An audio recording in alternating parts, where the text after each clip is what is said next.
If you would like to hear Night Dreams Talk Radio on your local radio station, let them know.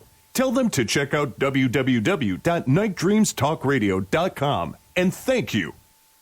You can advertise your business on Night Dreams Talk Radio, and you will be heard worldwide.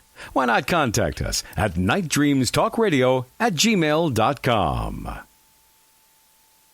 You're listening to my friend Gary Anderson on Night Dreams Talk Radio, the best in paranormal radio. Well, we try, John. We try. Well, anyway, we got a great guest tonight. We got Jim Penniston on. Jim, we're back, and, well, how you doing? Well, I'm doing all right. So as I come around on that craft, I'm seeing the writing on it. So I'm expecting it to have words, like lettering like our aircraft have.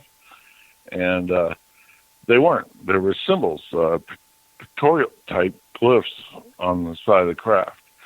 And I'll tell you what, there were 6 of them. There was 5 on the bottom, and there was a larger one with a triangle in that and a circle, large circle above them. And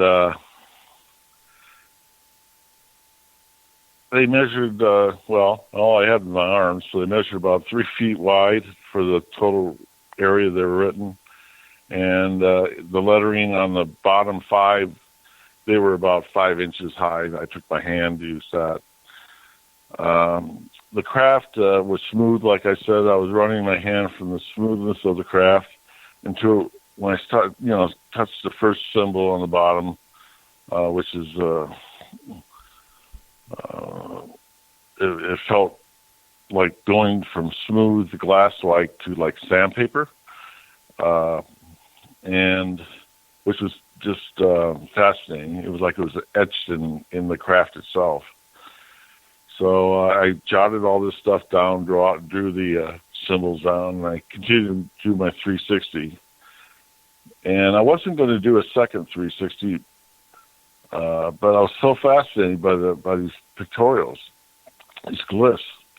I went back around, and the one that I keyed in is the one that was above these other 5, and it was the triangular one, which was fairly large, and it had a large circle encompassing this triangle, and it had 3 other smaller circles on the perimeter of it. And so I touched that, and when I touched it, there was complete bright white light. I mean, it was so bright. I'm using the term light because I have no idea what this technology is. It was so bright, it would be like the old flash bulbs, that kind of bright, okay? I mean, that's all I can see is that white light. And I got my hand on that, and along with the white light, I could see flashes of 1s and 0s flashing. It was just completely insane.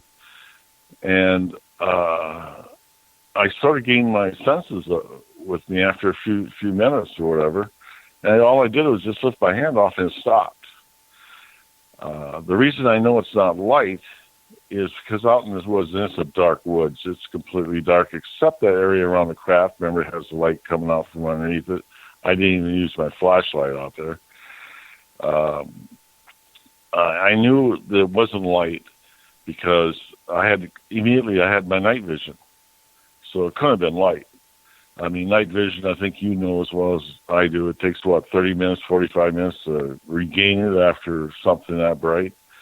But I had complete vision.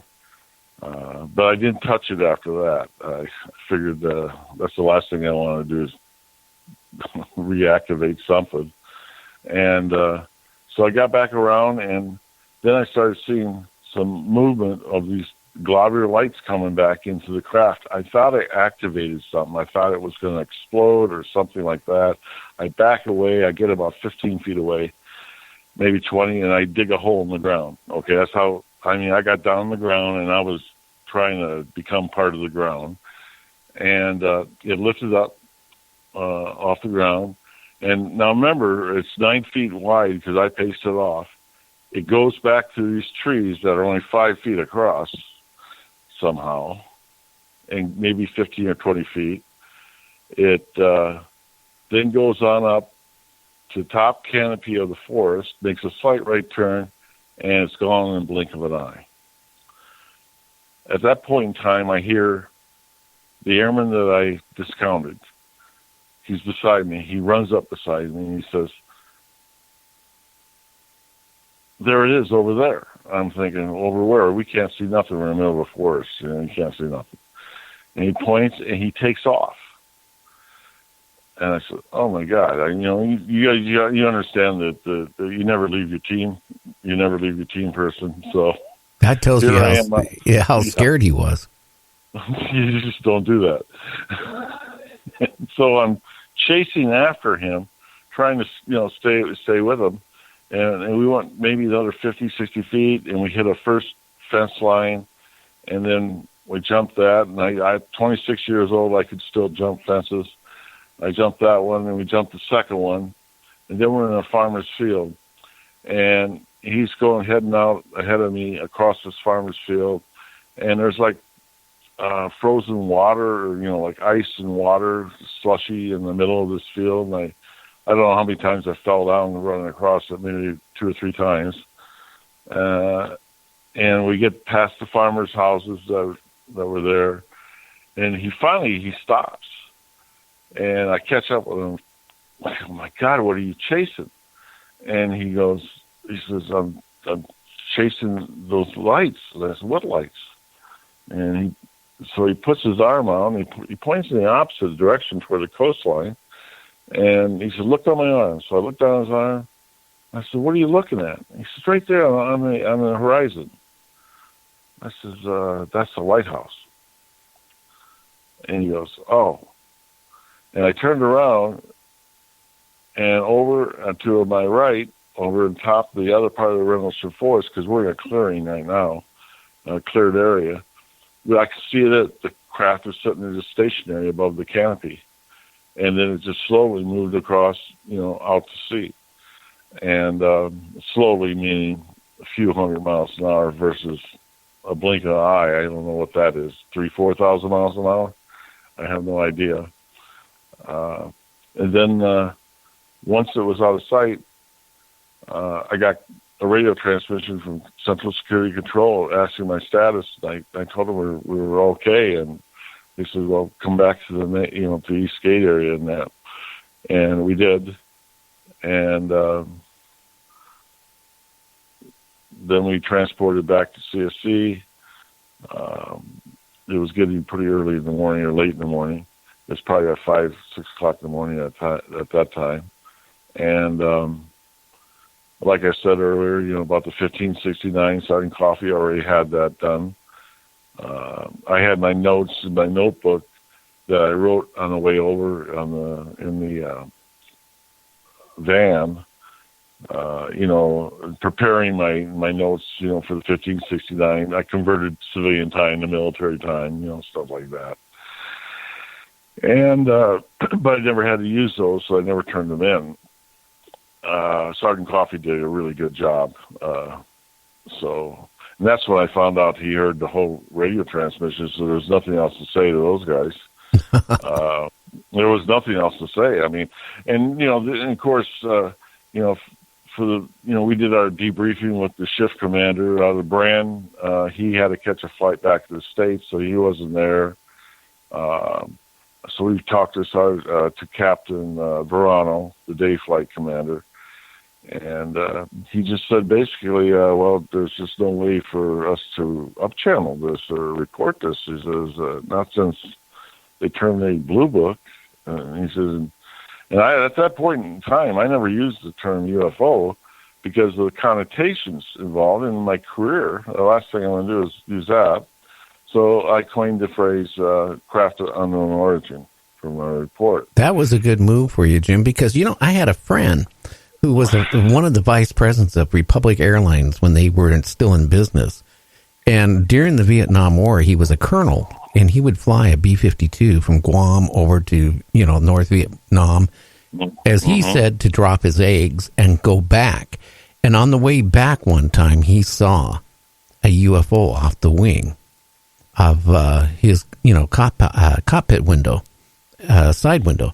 And he said he made a military career-ending decision, and he didn't realize it. He got on the horn and radioed in that he saw a boogie that was a UFO, and he used the word UFO.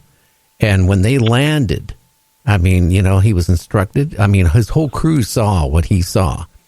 He was instructed not to get out of the plane. All of a sudden, the security personnel surrounded the plane. They took him into a building, separated each one of the crew members, and, made him sign a form that he never saw it. He would never disclose it, blah, blah, blah. He also was told that was the end of his career. He was a colonel, and he was planning to stay in it. And he said that... It's a career ender. You're right about that. Oh, yeah. In fact, he was telling his pilots at Republic Airlines, if you see a UFO, don't report it. Whatever you do not get on and report it on the radio. If you do, you're going to lose your license, number one. Number two, if you don't lose your license, you'll never fly again, commercial. That would be the end of it. Just to reinforce that, I have a friend of mine that was a pilot with United Airlines, and they got a policy like that, too. He's no longer with them. He's retired, but, they had the same policy with United. So, but he said, you don't want to mention that. Yeah, you don't want to mention, but he said that it was really intense. They grilled him for hours and hours and hours, he said. And he said that he suspected it was the CIA grilling him. I mean, the guys weren't military. They didn't act military. They acted like, even the military was scared of them. And they were in suits. And they really just, basically did a head game. And, told him that things could happen bad if you talk about this. Yeah. Well, that ties into my whole thought process at the time. I mean, I pick up the airman because he lived, the Burles, he lived down by where I did, and I was doing the flight chief a favor for law enforcement. He was having trouble getting to work, so I was giving him a ride back and forth to work. That was the extent of it. I never worked with the guy before, outside of that, with Rendlesham. And anyway, on the way back, I dropped the film off at the base photo lab, do the work order for that. I go to, he wants to go back out to site. I said, okay. So we go back out in the daylight, and he discovers the 3 indentions in the ground. And sure enough, yeah. So whatever that light was that was holding it up made those marks. There was no doubt about it. So that's fine. Let's get the hell out of here. And on the way out, we run into Major Drury, the deputy base or deputy squadron commander. Captain Verano again, and the day flight chief. And they were asked what we were doing out there. So we always wanted to check it out in the daylight, and we get. That was it. They told us they're handling it from there on. We need to go, take a 3-day break and enjoy it. So I get home that day, and we're exhausted, but the adrenaline is still going. Oh yeah. I know it was very traumatic.